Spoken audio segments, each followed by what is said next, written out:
Hello grade 9s. Alright, I'm going to start off today's video with a terrible joke. Okay, so my wife, she asked me to hand her over some lipstick. I accidentally gave her a glue stick. She hasn't talked to me for hours. Alright, I'm assuming you're laughing in the background, so we'll start there. So, if I am going to graph using intercepts, we're going to break this into two parts because both of these kind of apply to our current lesson. This is going to be done when we have something that's either in standard form or something that looks kind of close to standard form. So let's say we had an equation that looked like 3x plus 5y equals 30. Okay, so if I were to graph this equation using our intercepts, we're not going to switch this into our slope y-intercept form for this style of problem. We're going to actually try to do it just this intercept way, although we could. So if you switch this to y equals mx plus b form, that is a way of graphing. This is an alternate way that we also need to learn. So in order to do that,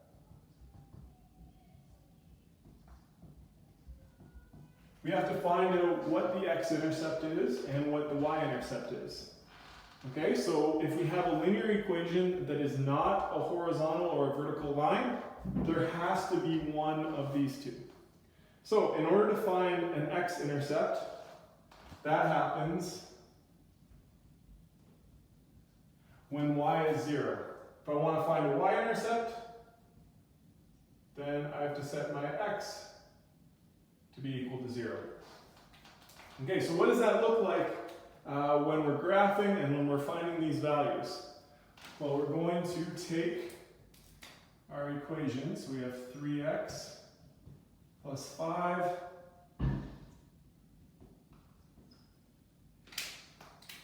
and where there was a y, we're putting in a 0. So that's going to cancel out that part of the equation. We're left with 3x is equal to 30. And from here, I can divide both sides by 3 and get the value x equals 10. Now, what does this mean? This means that our x-intercept is 10, 0. All right, we're going to do something similar for our y-intercept. Here, we're going to put a 0 in for x instead.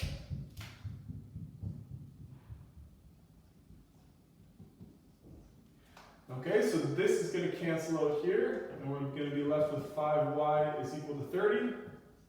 We divide both sides by 5. We get y is equal to 6. So similarly, this is going to give us the point 0, 6. So if I were to graph using our intercepts, the minimum number of points you need to graph a line is 2. We've got 2 here.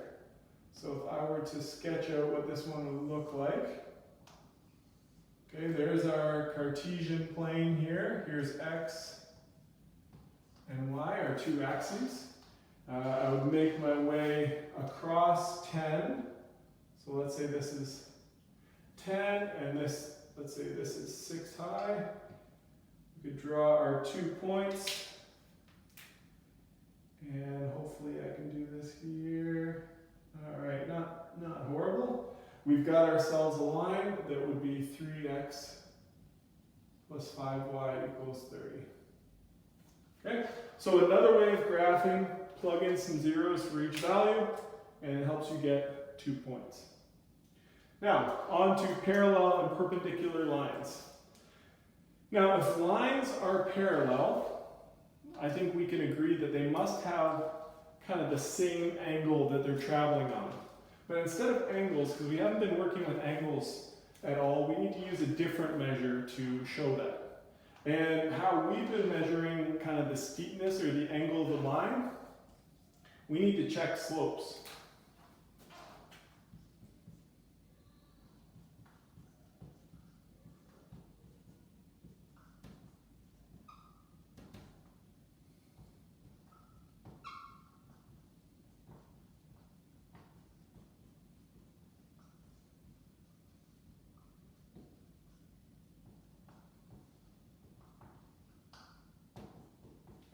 Okay, so slopes will tell us if lines are parallel, perpendicular, or they could be neither. They just be two lines that cross somewhere.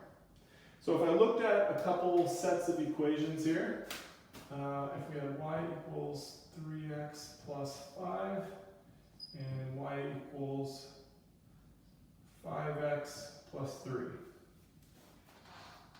Okay, right away looking at these, if I were to sketch these out, 3x plus 5, we're somewhere up here, and we've got a fairly steep line.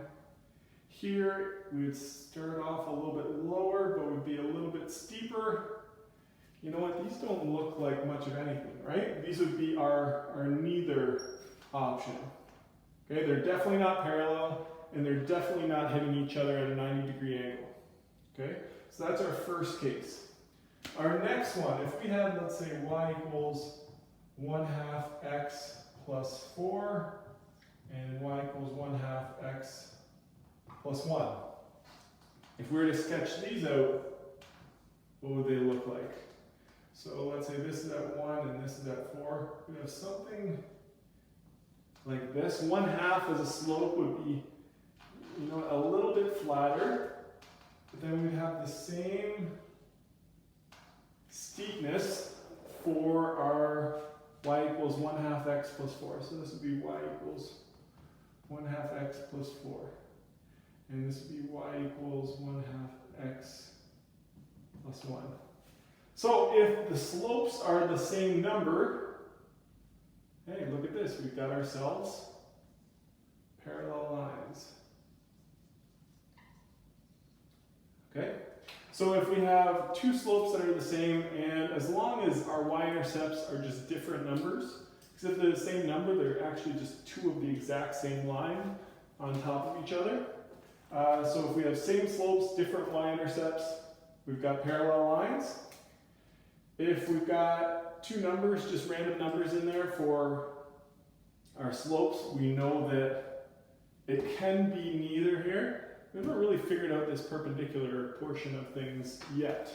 So let's take a look at a couple things here.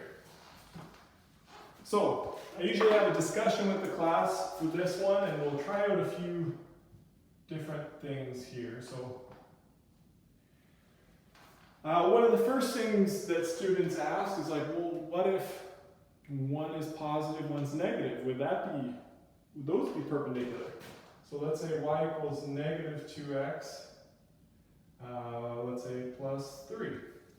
So these slopes have the same value, but an opposite sign. Okay, so a positive and a negative one. Would these be perpendicular? Now, our first one, let's say here's 1, and here's 3. Okay, so this one, y equals 2x plus 1, that would look something like this. So it would be steeper than that 1/2 that we had earlier, and we would graph this accurately using our rise and run if we had some graph paper. I'm just trying to make a quick little sketch here. Second one, y equals negative 2x plus 3. We're starting off higher. We're going down 2 over 1. We'd have something like this for y equals negative 2x plus 3. So these would again be in that neither category, because these lines, they're not hidden at a perfect 90-degree angle. They do cross, but not in that perfect 90-degree angle. So if we want to find perpendicular lines, the slopes must be negative reciprocals. Okay, so we've got some fancy new terminology here. So what does this mean? So if one of our slopes, let's say our slope is 2/3, a slope perpendicular to that slope would be, we'd have to change the sign. So this one's positive, so the other one would have to be negative, so they need to be opposite signs. A reciprocal means we flip the fraction. So it'd be negative 3 over 2. Okay, so these two here, those would be perpendicular slopes.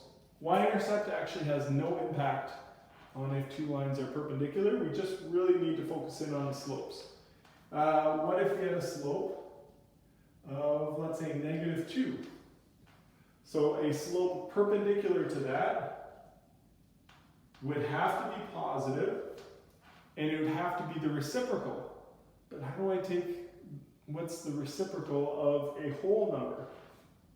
Well, we could envision, if I take negative 2 and I divide it by a 1, it still has that same value. Okay, so if I want to, I can change it into a fraction by putting it over 1, so that our slope that would be a negative reciprocal to negative 2 would be positive 1 over 2.